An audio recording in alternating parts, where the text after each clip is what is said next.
I'm just seeing people do really clever things through technology that 5 years ago would have been unimaginable. People are like, there's no way that you can sell plumbing services through FaceTime. And it's like, well, this guy just sold $1 million of it last year. So I don't know, like you tell me. That's what I mean by self-serve sales process. I'm not saying that this is a massive shift we need to make overnight. I just think that people that can get really curious about building buyer's journeys like this are going to be a little bit ahead of the curve in the same way that people that understood how to use Zoom before COVID happened, like had an edge too. Hello, everybody, and welcome to the Wealthy Contractor Podcast. This is Brian Kaskavalcian, and with me today is Benji Carlson. What's up, Benji? Brian, it's great to see you, man. Good to see you. I love jamming out with you. You've been on my podcast a couple of times. It's time I returned the favor. I'm excited to be here. Awesome. Tell everybody who you are. Tell them about your podcast. It all started in 1992. No, I'm just kidding. The quick version. My name's Benji. I am the head of content for Breakthrough Academy. We systemize contracting businesses for growth. So you could think of us like a boutique advising firm, coaching firm specifically for construction and trades. So I lead the content side of our marketing team there, work with some video people, a really talented graphic designer, a marketing producer. And we make stuff that we put out onto the internet that hopefully our audience finds compelling enough to learn more about our services and buy from us. One of those things that we put out is the Contractor Evolution podcast, which has grown to be beloved by many. And I'm very blessed and humbled and honored to get to produce that. And we're coming up on our 200th episode in a few weeks. And if you guys are interested, you can find that on every platform every Wednesday we release. So that's a bit about me. What number am I? Or was I? What was the last one? You're putting me on the spot here. I don't know. You were like when you were like 180. You were like 180 You were or something. so prepared though. When we did the podcast episode, I was so impressed with how prepared you were. And you had like, okay, if you want to learn about this, go to podcast number this and podcast number that. I got to get better at that. Big prep guy, Brian. We may be hiring, Brian, an assistant here soon.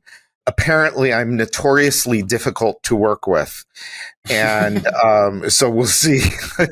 We'll see how this person does in helping me be organized and get on a podcast and be able to say, oh yeah, if you want to learn about this and this, go to podcast number such and such. That'll be a good one for you. Why do they say you're notoriously difficult to work with? I don't buy that for a second. I don't know, but they say all kinds of shit about me here. Lies. Yeah, it's like every meeting is like beat Brian up meeting. But I don't know, whatever. I can't do it without them, and maybe they can't do it without me. I think that's true. So you're in the I see back the windows behind you. You're in the Great White North, huh? Yeah, I'm here. Beautiful. I live in a really beautiful little city called Kelowna here in British Columbia, Canada, which is, West Coast. Oh, you're way on the West Coast then. West Coast of BC, although I'm not technically on the coast, although there is a massive lake behind me. So there's always a body of water nearby when you live here. Yeah, I'm Canadian, proud of it. Although I've been told I'm the most American Canadian many people have ever met, which I tend to believe is true. Yeah. But yeah, from the Great White North, I spent a lot of time in the States. A lot of our clients are in the States. We just happen to be based here. Yeah, we have a few clients in common, which is great. So what we're going to talk about, so part of the reason I asked Benji to come on is just he's got so much insight into literally like hundreds of contractors and what they're doing and what works and what doesn't work. And the services they offer are great at Breakthrough Academy. And so I thought it would be interesting to bring Benji on. And we're here at the end of the year recording this. This probably won't be released until the beginning of the year, but I think it'll be still very, very, very relevant.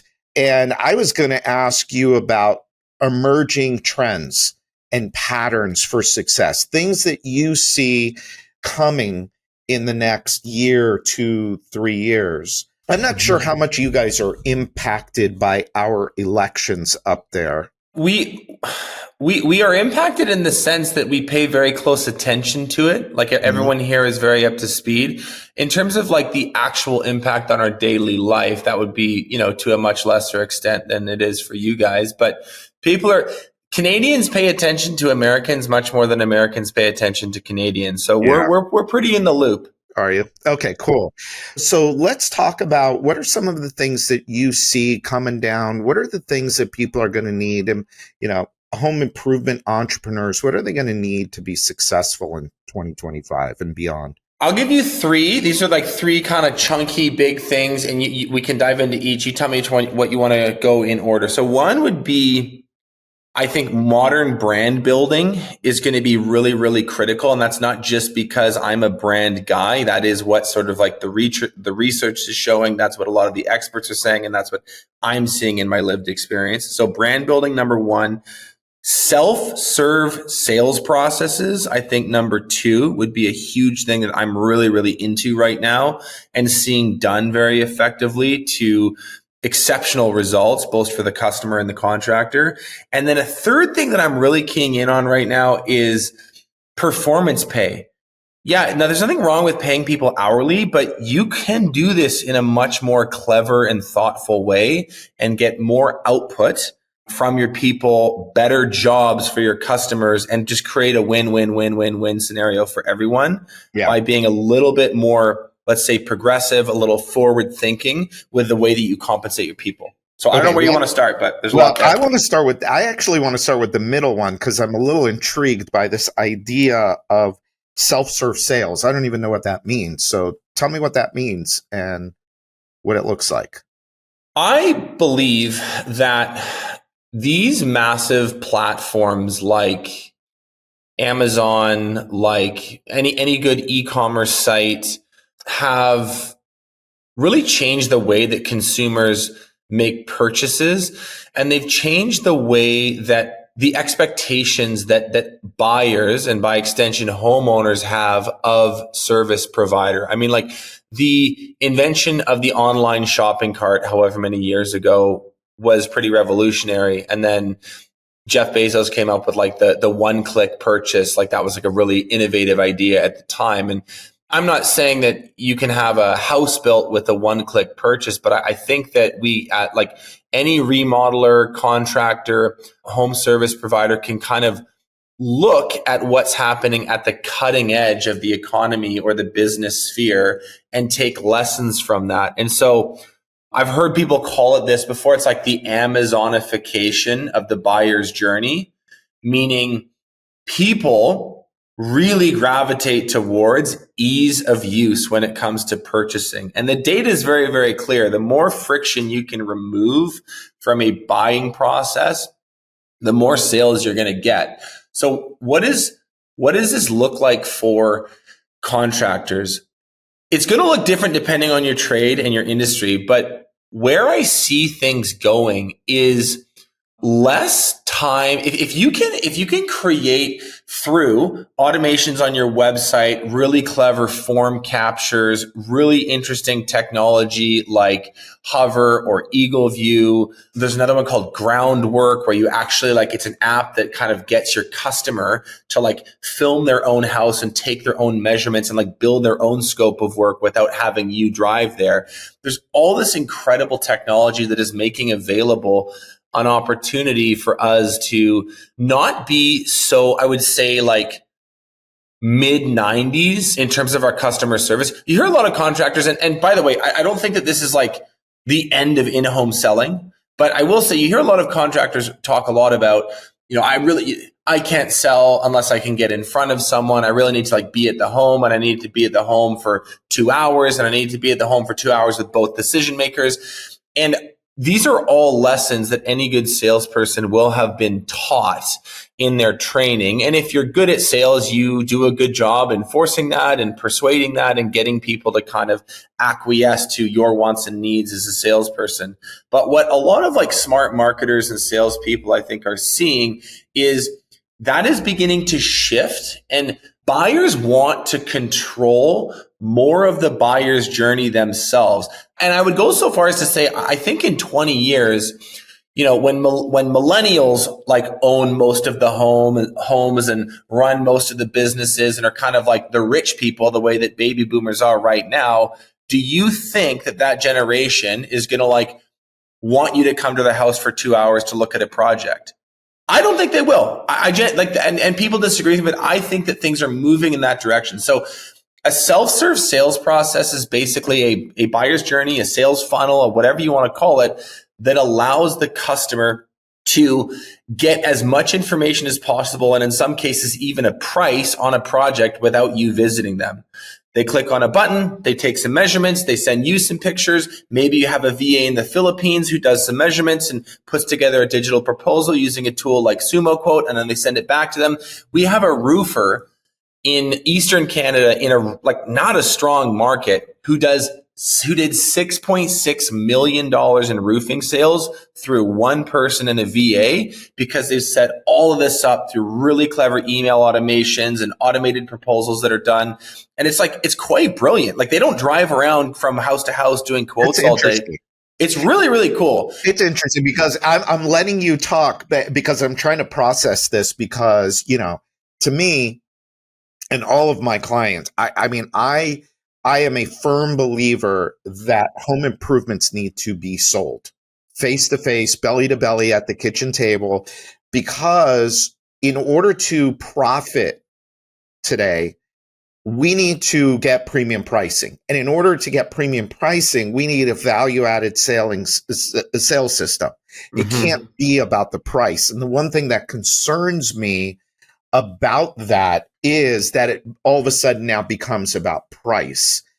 And look, if this dude has very little marketing costs, very little overhead, maybe he could do a 40% gross margin, be cheap, basically, have 10 points of marketing spend, maybe 5-10 points of overhead, very, very light, and squeeze 20 points out of 6 million in sales. I don't know. I haven't seen his financials. It's very interesting, though. What I would say is, I'm not advocating that everyone needs to make this like massive No, we're just talking. No, I'm saying we're not. We're just talking about what you're seeing.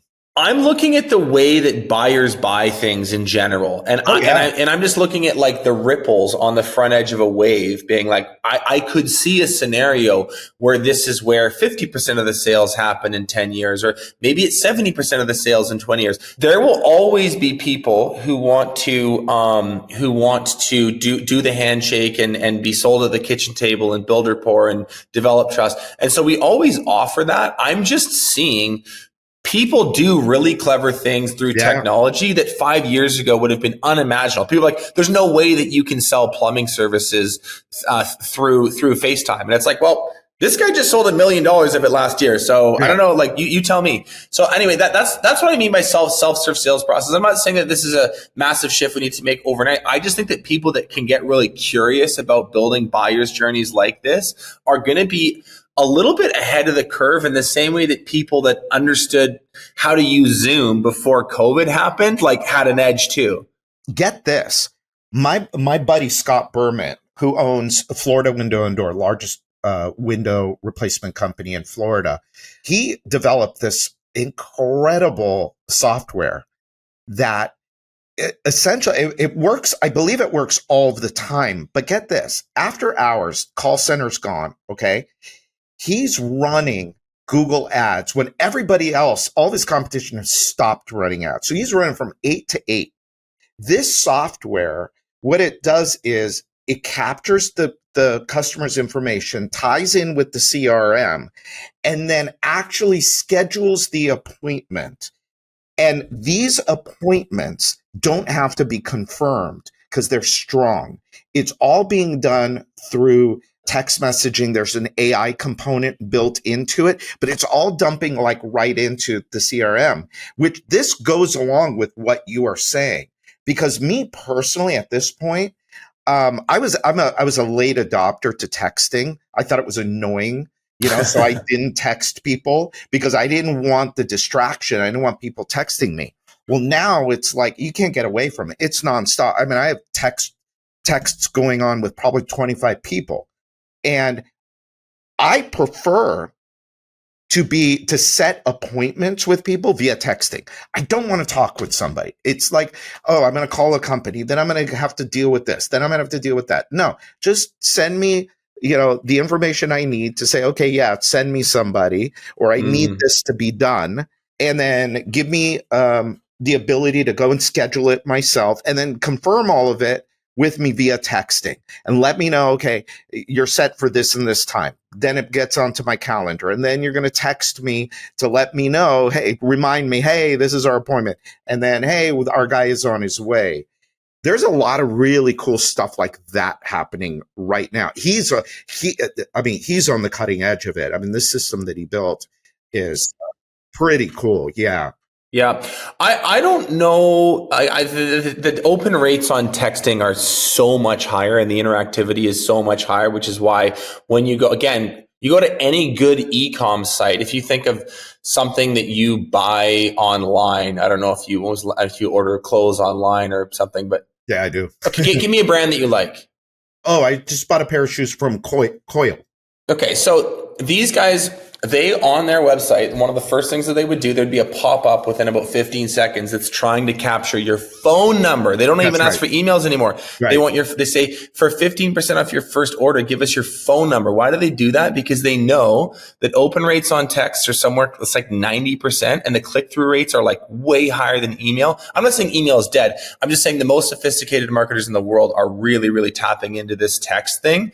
And I think contractors can too. So again, you're going to have to make this make sense for your business. And like there are certain types of, if you're doing interior remodels, I don't think the technology is there yet to see inside the walls and understand the shape of the space. What part of your sales process can you make self-serve?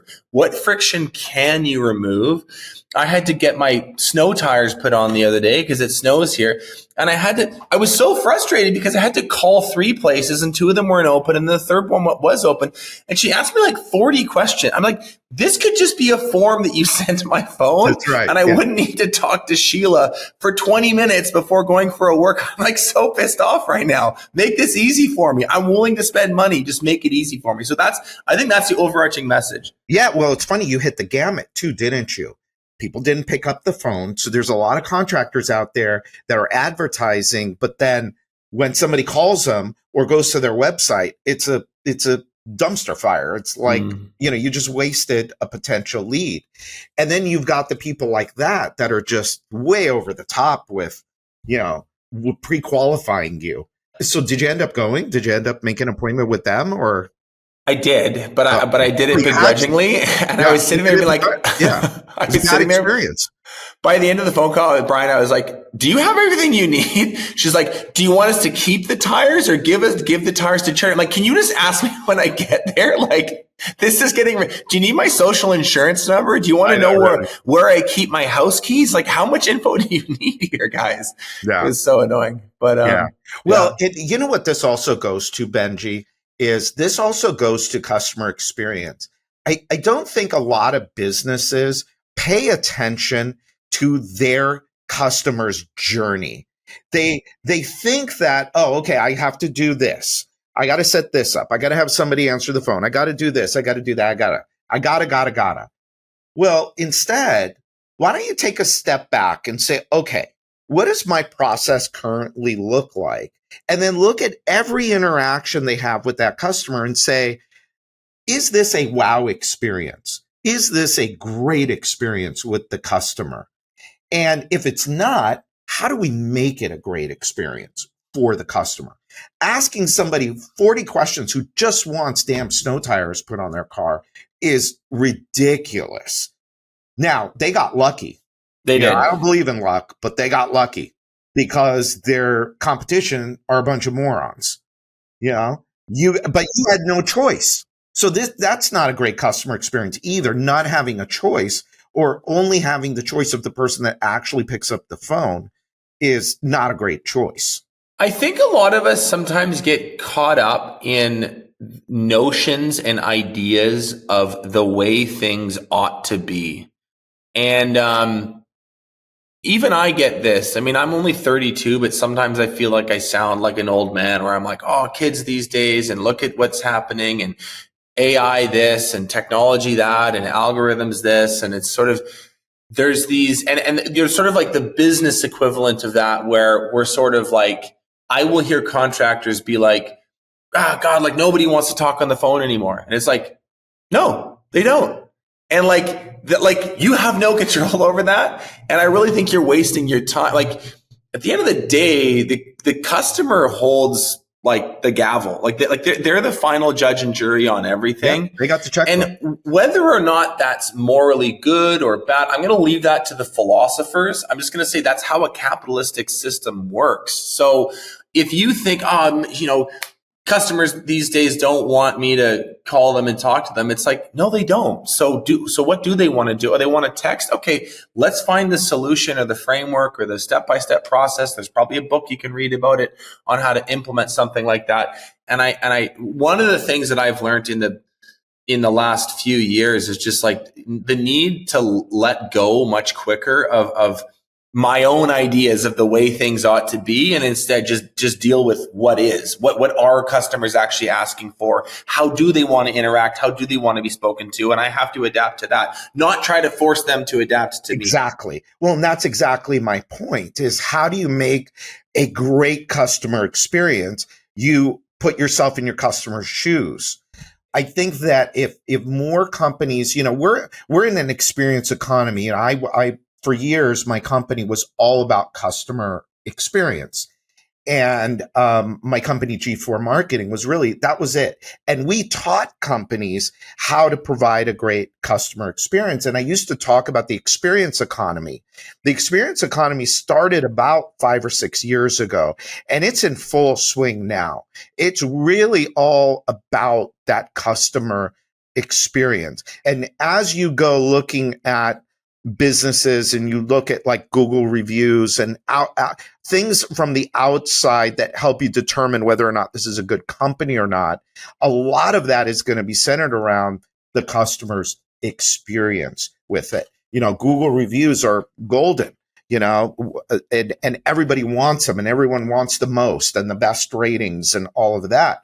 Well, it's really tied into what you're talking about here. I loved everything that you did with G4, and I remember talking to you about it a couple of years ago about the whole relationship marketing cycle. I mean, I learned a lot from you. I think that you were on sort of like the front edge of that for the home service space. Took me 7 years to crack it. Yeah, I bet. It's tricky. Like, I think sometimes I've said this before where I'm like, oh, roofing is a commodity or painting is a commodity. And from a certain lens, it is. Like from a certain lens, you could make that case. But there's a whole other argument, which is anytime people are doing anything connected to their home or their space, it's a deeply emotional experience. And there's that word again. And so like you need to, I think, find ways. And, one of this ties into what you do now, Brian, like all the stuff that you work on with profitability mindset and figuring out a pricing strategy that works for you. None of that works unless you're able to connect with people, create value with people, develop deep trust with people. You want to charge a lot. That's the goal. And the best way to do that. Well, because you want to make a profit. I think we talked about it last time on your podcast, is there's way too many, and you see it too, and that's why people come to you, is they want help in making money out of this, is like, there's too many contractors out there that are making a living. And they may be doing millions and millions and millions of dollars, but they're just making a living. They're not really setting their business up to be super profitable, to be able to take care of their family, to take care of their team, to take care of their team's families. They're just out there making a living. And they think that roofing is a commodity, or I shouldn't say they think that. It is a commodity, but you don't have to be in the commodity business. I have a bunch of clients. I mean, I don't know how many clients we have in the roofing business. And, I just think about a few of them that created incredible organizations out of roofing. And I mean, one, I don't know if I should mention the name or not, but you can look it up. Victor's Roofing out of Detroit.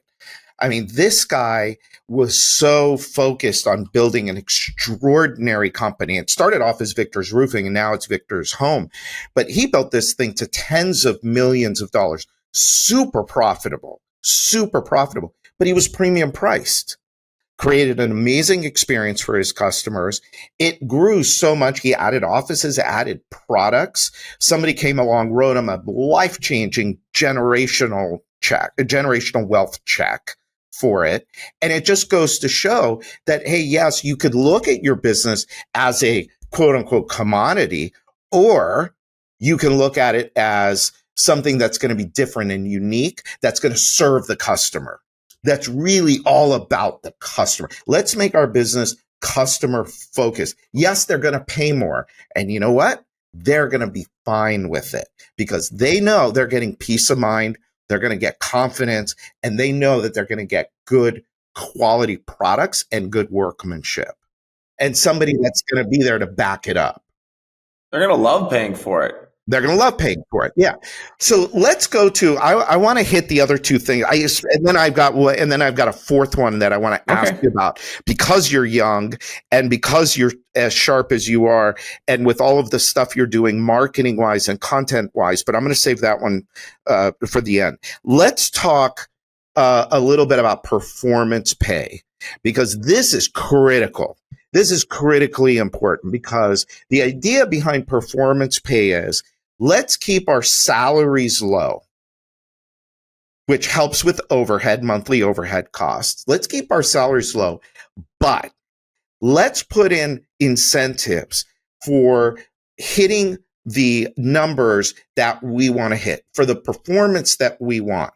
And when we hit these numbers, you're going to get huge bonuses. So you're going to share in the company's success, but it's also, I think, a much better way financially to run the business. That's my take on it. So tell me about, what you're seeing with performance pay. My thoughts on performance pay is that if you were to think about some of your core missions as an entrepreneur in the home service space, and I got to give credit to a few, standing on the shoulders of giants. The first person who really got me keyed into this was I don't know if you've met him, probably you have, is Tommy Mello. Oh yeah, I know who I love and adore. And hi, Tommy, if you're listening. He's been on this one early, and has been talking about it for a long time. So he doesn't phrase it exactly this way, but my thoughts on this is, your goal as an entrepreneur in this space is to find a way, a method, a modality, a framework, a system by which you can pay your staff more than anyone else.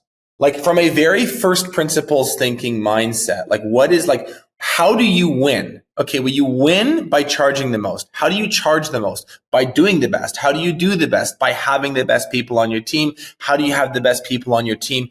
You find a way to reliably, predictably, and still profitably pay them the most. So what's wrong with paying hourly? Nothing, technically. Most of the world does it that way still, and probably will for a long time yet. But I have seen enough instances where business owners are just getting very clever. And instead of just saying, okay, well, this project's 100 hours, your hourly rate is $25 an hour, try to do it 100 hours or less. There's no incentive structure. There's no dopamine hit. There's no dangling carrot for that worker. Try your best is ain't doing it. There needs to be a structured approach. So I think that people that are exploring how to do piece rate, which is essentially find a way to pay your employees in a similar way that you pay your subs so that they make more by working faster.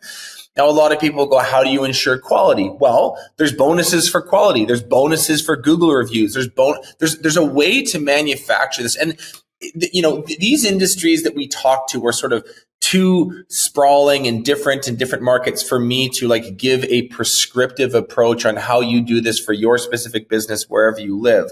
But what I can say is that entrepreneurs who are getting on the front edge of this and thinking about, how do I And by the way, I should make this distinction. There's two levels of it. So there's like the crew level, which is like, how do I estimate and project plan and project manage and execute work in a way that ties tempo, intensity, and quality and customer satisfaction with payment. Yeah. How do I do that for the crews? And then on another level, it's like, how do I do this for my management staff?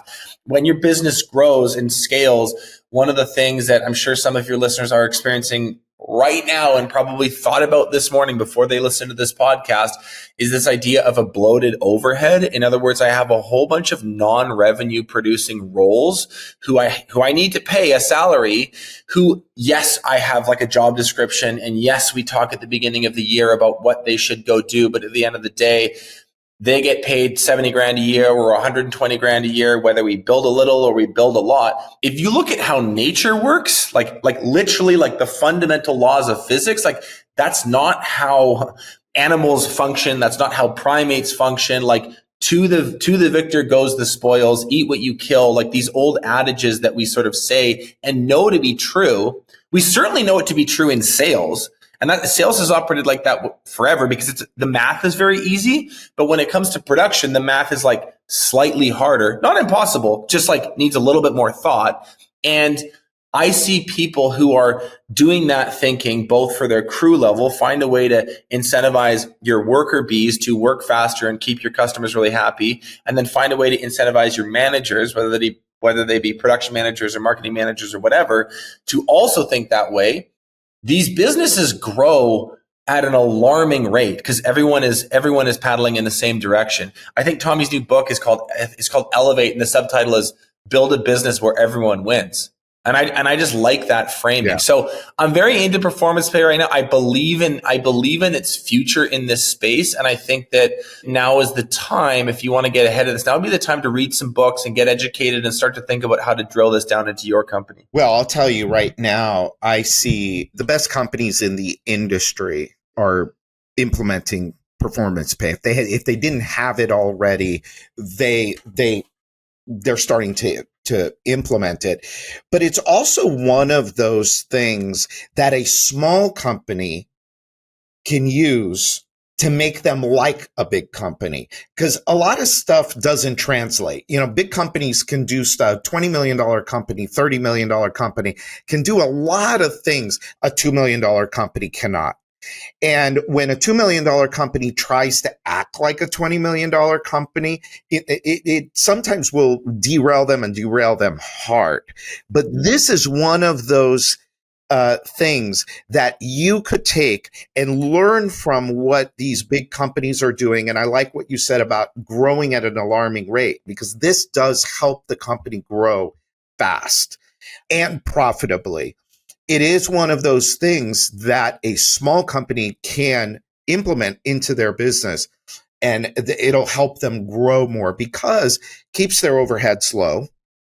And if they have a bad month, it doesn't destroy them. Everybody participates, but when they have good months and now your team is on board and they're getting big bonus checks, now it's like, okay, now we're off to the races. And now what happens is now you get to attract and hire people that are driven by winning.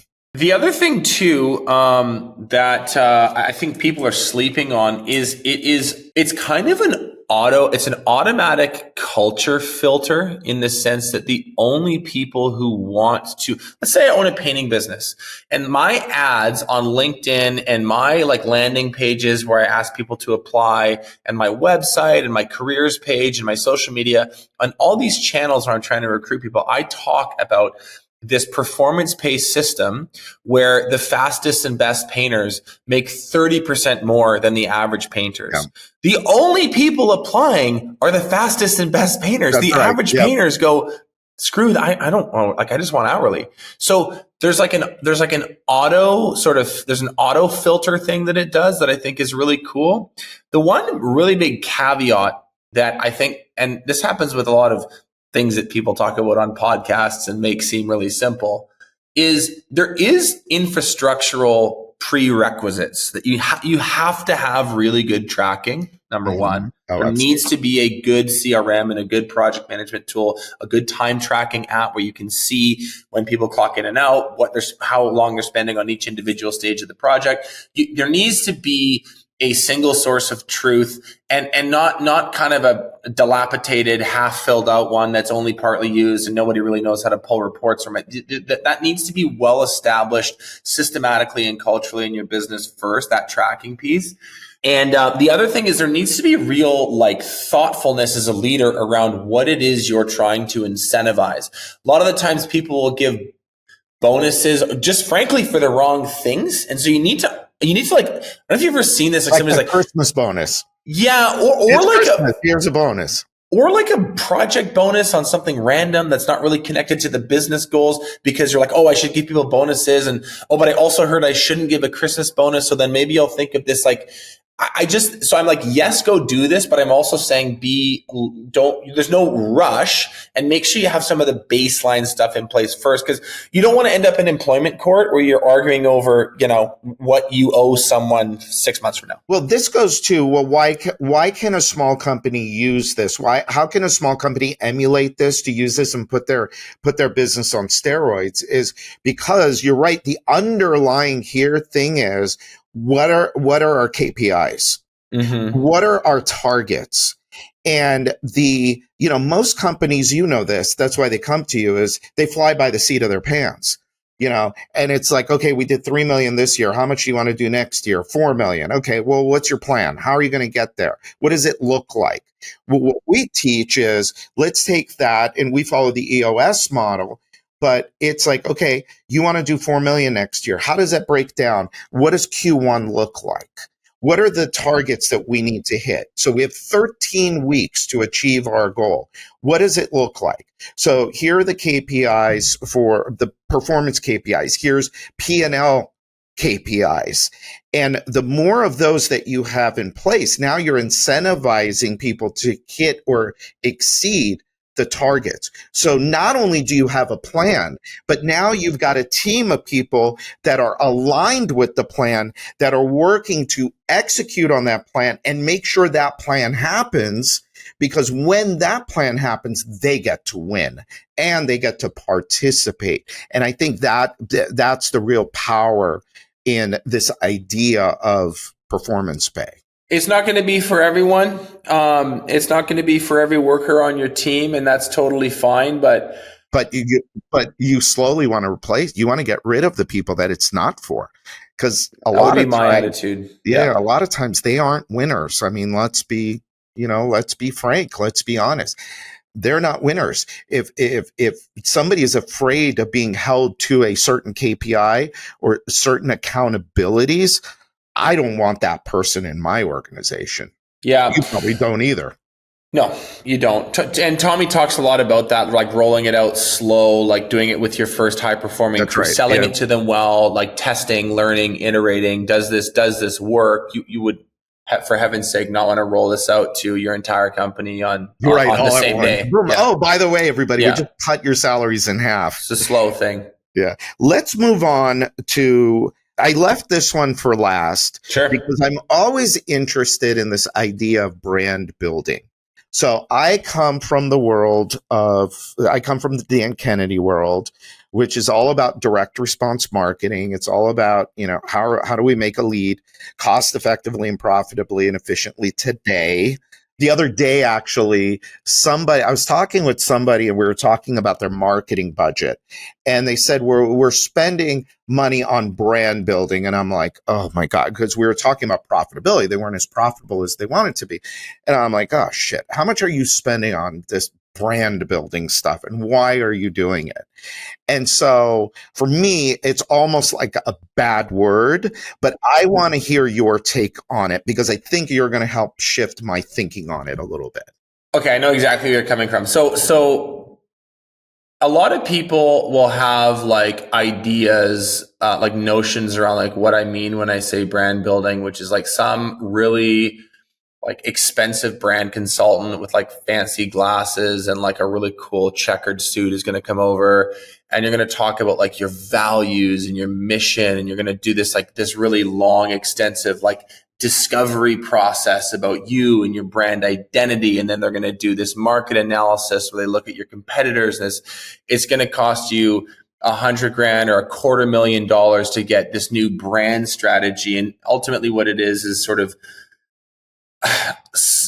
a lot of it can be, I have worked with an incredible brand strategist, like Noel Fox, the guy that has built, the whole Odoo, or like the whole Odoo franchise brand systems.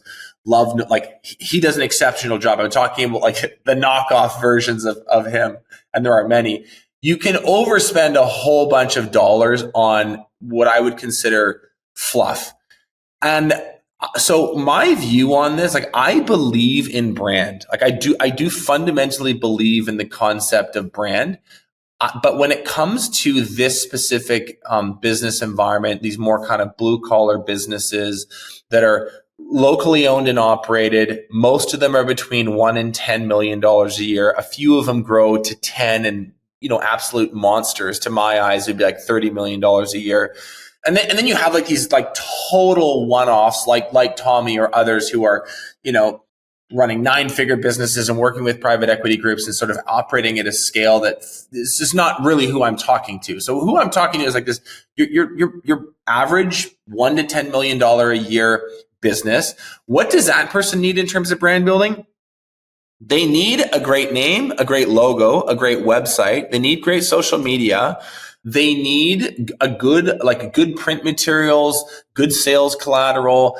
My point is all of that stuff can be purchased quite inexpensively. So I get questions about the question is always like, what are the quick and dirty? What's the inexpensive? What's the cheap and cheerful brand upgrades that I should do for my business? And the reason the people who ask me these questions always qualify it with those terms is because they don't want me to say, go work with a $500,000 a year brand consultant. Like, no, I don't want that. I want a graphic designer who understands how to do X, Y, Z and get me the right colors and the right fonts. And so my point is, I don't want to interrupt you, but no, go ahead. I'm on kind of You're rambling. not talking about like, when you talk about brand, immediately what I start to think about is billboards.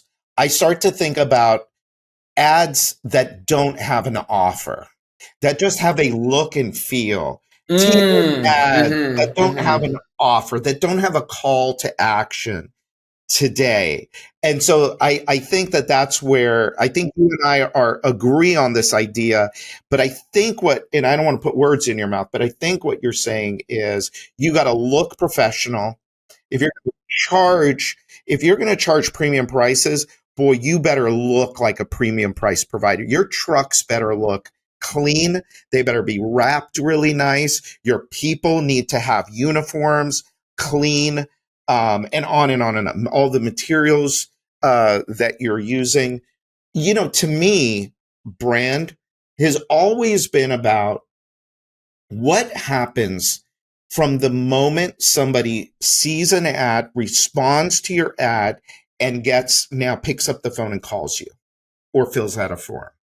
That's where brand building starts, because that's now where, again, what we were talking about earlier with customer experience, that's where now it's all about the customer experience. And if you're, if you have an opportunity at that moment to really impress this customer and show them why your quote unquote brand or your company is different from everybody else.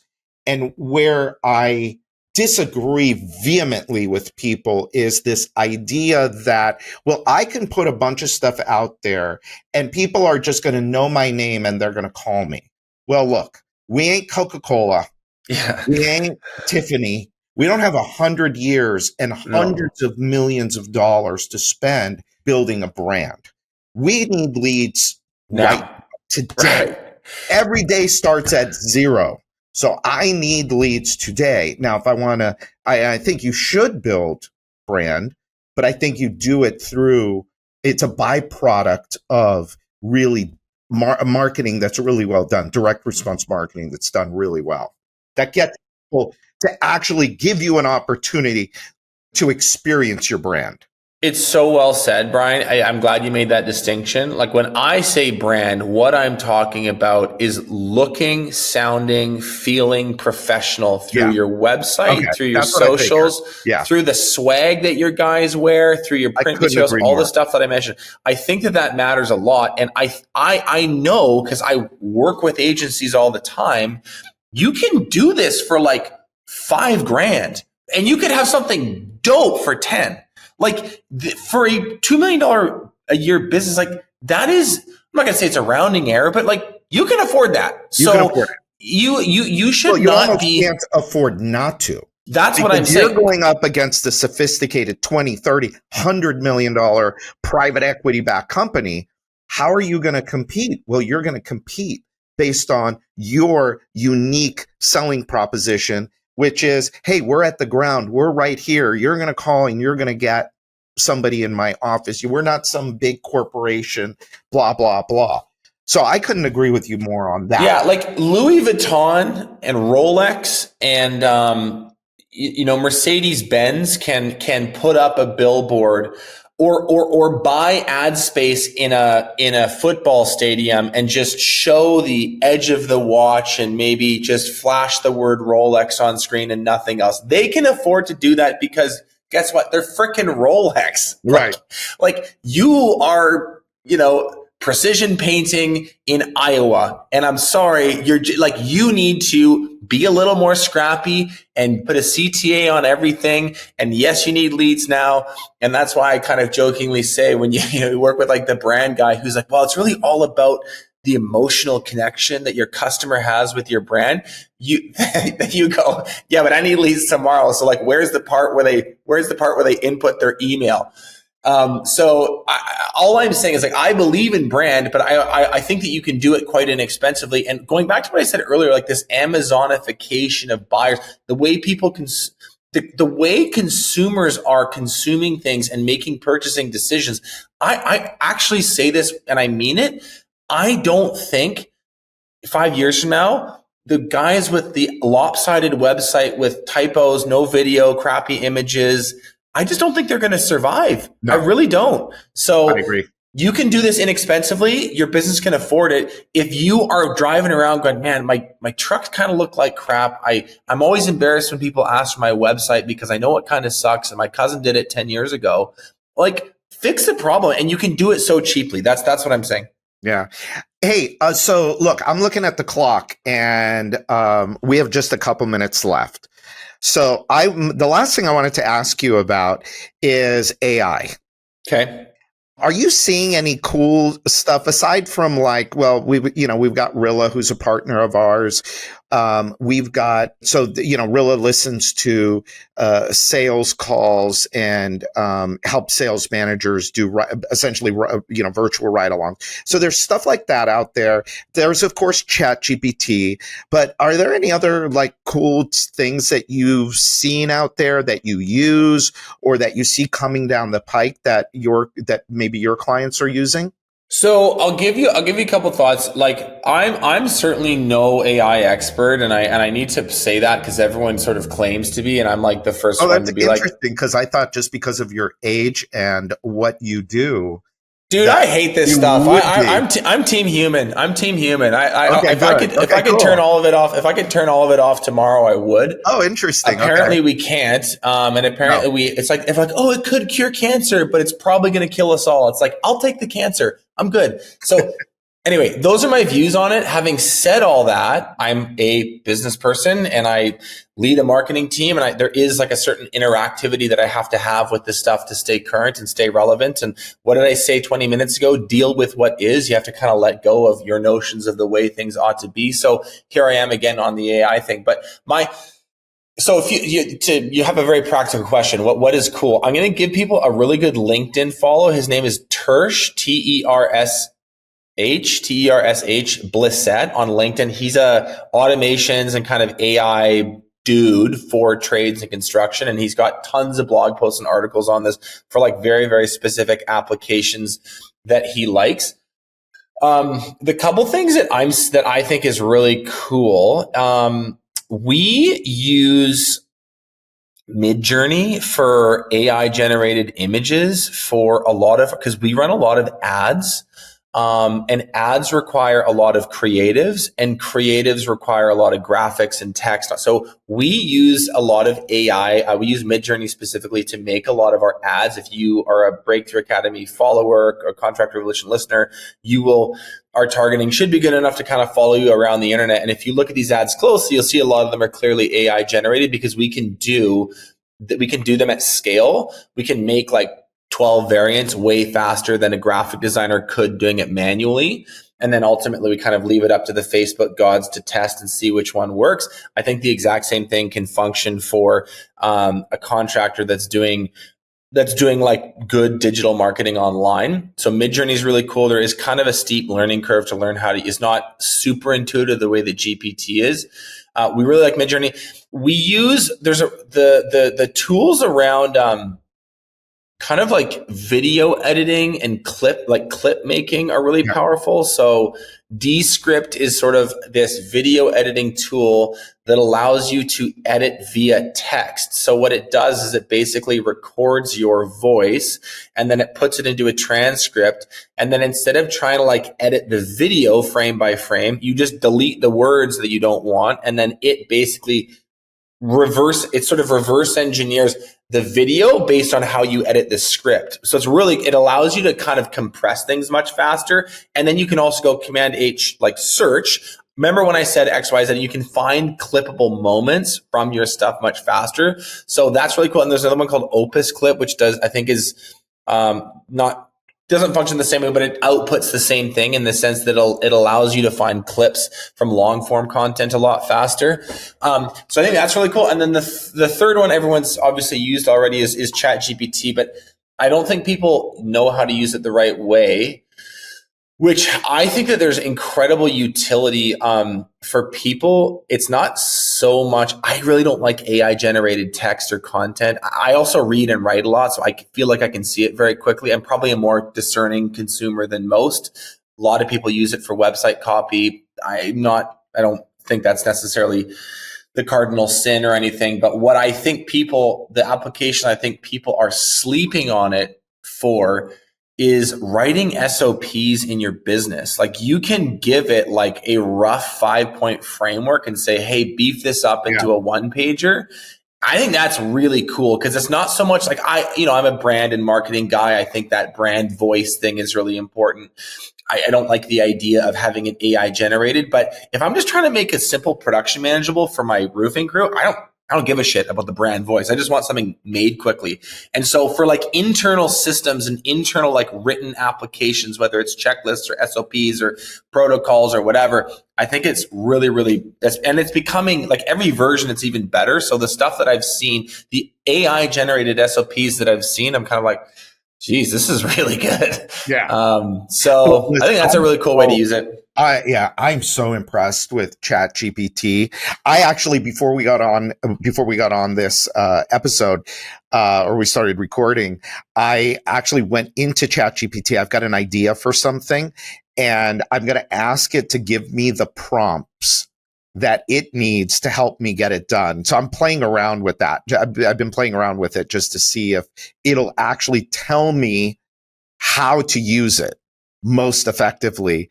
And it should be interesting to see what it comes back with. It's really good. Here's another one I got from Marcus Sheridan, who we love. He's a great author and speaker on all things marketing. And he's like, the way that he uses it is as a idea generator for social clips. So he's like, because if you're like a pretty aggressive marketer for your business and you create content for your business, it doesn't take long before you kind of go, man, I'm running out of ideas. Like I did the video about how we cut in the lines, and I did the video about how our sales process is better, and I did the video. I'm like, what else do I do?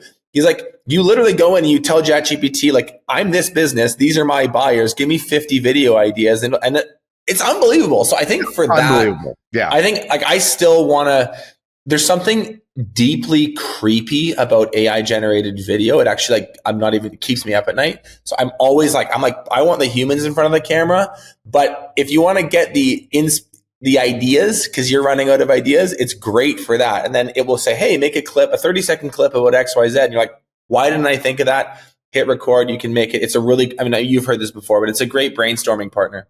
Awesome, man. Well, thank you for being here. I appreciate you and all the good work that you guys do. Do you want to give a website? We'll put it in the show notes too, but where's the best place for people to find you? www.btacademy.com.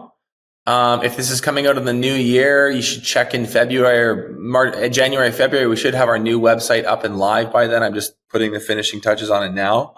Nice. It's going to be really nice. We are too.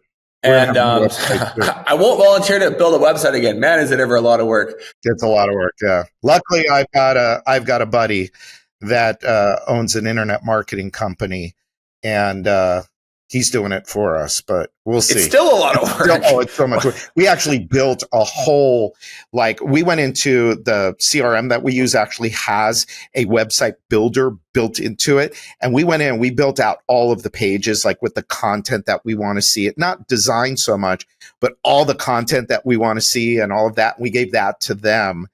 And we'll see. But yeah, it's a ton of work. But okay, so btacademy.com. btacademy.com, and then Contractor Evolution, just Contractor Evolution is the podcast, every platform on every Wednesday. Every platform, every Wednesday. I like that. Benji, you're a good man. Appreciate so are you, man. I love hanging out with you. All right, everybody that's listening to Benji hang out for a minute. But to everybody listening, thanks for being here. This is Brian Kaskavalsian, and this is the Wealthy Contractor Podcast. We'll see you next time.